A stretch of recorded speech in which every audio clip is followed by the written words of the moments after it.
What does MTV play now?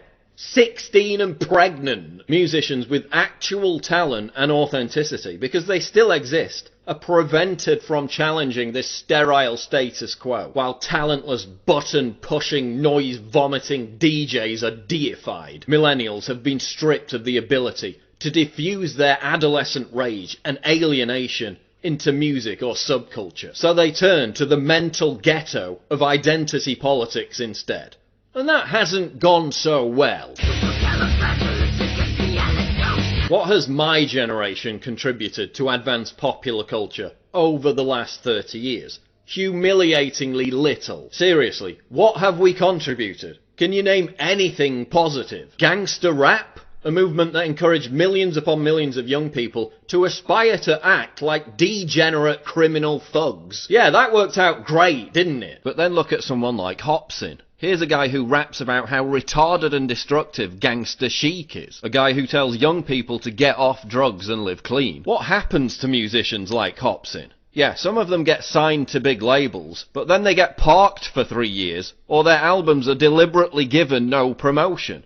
They're never allowed to obtain superstar status. How did rap music go from really good to so dry? Real artists get shelved and whack ones get famous. To leave masses brainless, a smart mind is dangerous. Because their message represents a threat to cultural Marxism, a threat to the toxic identity that the music industry force feeds young people. Look at youth counterculture. In the past, youth culture was spearheaded by students. They created the counterculture which then trickled down into pop culture. What are students busying themselves with today? Safe spaces, political correctness, virtue signalling, and gender studies. When did being cool become about parroting everyone else's opinions? They are socially conscious citizens and are provoked by the loathsome presence of an unmutual. They are sheep. When did being hip become about writing laborious Facebook posts about how progressive you are? As Theodore Dalrymple noted, the pressure to conform to canons of popular taste, or rather lack of taste, has never been stronger. Everyone's petrified of constant social media surveillance by their peers. Reactionary! Rebel! Disharmonious! Rebel! Reactionary! And we force ourselves to swallow this rotten culture, just so we can feel an affinity with our peers. So we can fit in. That's why there's no discernible youth counterculture. It's all predicated on conformity. You must conform. Yes. It is my sworn duty to see that you do conform. And kids today are so satiated with the deluge of entertainment on offer that they have no time or interest in rebelling against the received culture. No time to create their own look. No inclination to form their own ideas about the world, when it's so much easier to just regurgitate what Russell Brand or Meryl Streep is saying. Whether it be fashion, art, music, literature, comedy, culture has been completely sanitized. There is no counterculture. And that's why, with very few exceptions, everyone looks the same. Same haircut, same beard, same clothes, same meaningless tattoos, same lazy cynicism, same political views, same outlook. There's no authenticity, there's no daring, there's no individuality. Look at modern conceptual art. The postmodernist war on absolute truth has spawned the demented belief that anything whatsoever can be considered art. Why is modern art that requires skill or displays awe-inspiring beauty ignored in favour of tawdry trash? Literally trash. Have you ever visited Tate Modern in London? It's a giant building full of scrap metal, concrete blocks, urinals, and this, whatever it is. They call it an art gallery. It more closely resembles a landfill site. What does this look like to you? Dog food and a turd? No, it's conceptual art. The postmodernist decree that literally everything has to be part of a social justice movement has also inspired feminists to offer up their bodily functions as art. A giant ass was nominated for the Turner Prize. I mean, forget full retard. We've gone full idiocracy. The years passed, and mankind became stupider at a frightening rate. And the #1 movie in the country was called Ass. And that's all it was for 90 minutes.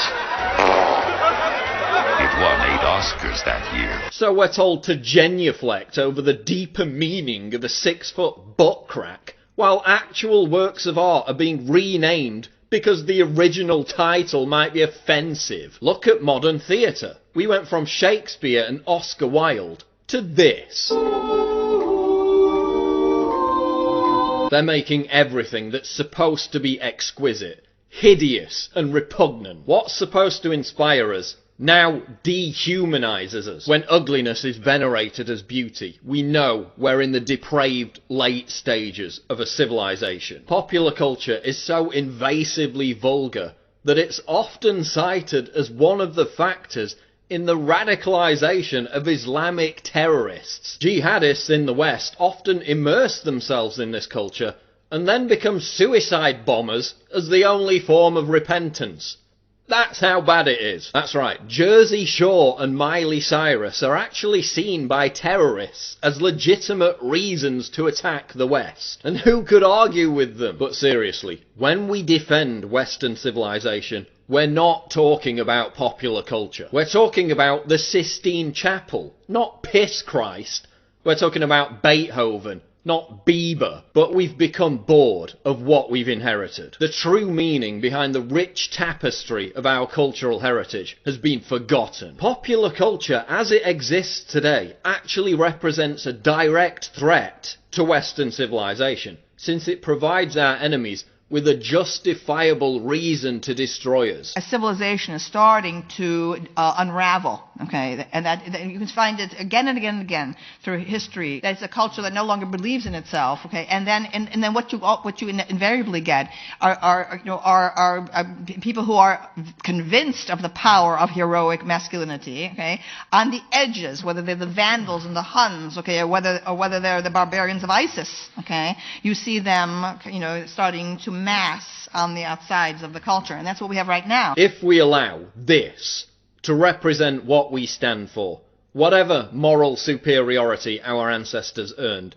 will be eviscerated within a generation. That's why we need to constantly savage this notion that popular culture represents Western civilization. It doesn't. The weaponization of popular culture, as I've described it, is merely the reassertion of cultural Marxism. By making the culture that underpins our society completely meaningless and therefore rudderless, it can be easily overthrown. We need to reject popular culture in all its grisly, grotesque, dehumanizing forms. We need to encourage a new cultural renaissance that is once again inspired by beauty, talent, and the exaltation of human accomplishment.